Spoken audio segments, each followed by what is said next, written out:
Aparat gəlir. Motor da düzgün. Bir də gedəm. Motor da düzgün qoyulmamışdı. Köşlük motoru. Motorun yeni olan 10 milyon təşkilat.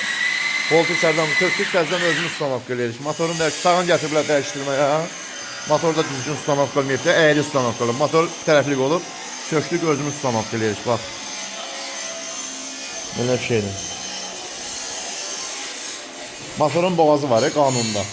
Qanunda göstərim. Bax, bax, bax. Elə lağım denen kəsilmir. Bizim aparatlar hanı deşilen var burada. Motorun boğazı, baxın. Bax, belə olur. Görün, burada aparat varsa boş bıçaqsız. Göstərim. Baxın. Belə deşilməlidir, bax.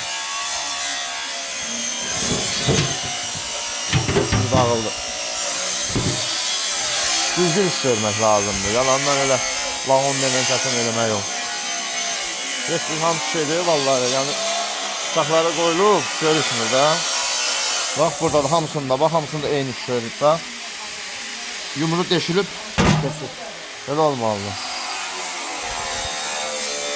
Sos arxanın işləri bulardır. Belə sar balasınız. Baxın, 3 kilovat, 4 kilovat, 5 kilovat, 2 kilovat, 800 mata var onun aparat, 1000 mata var, 1200 var, 1400 var, baxın.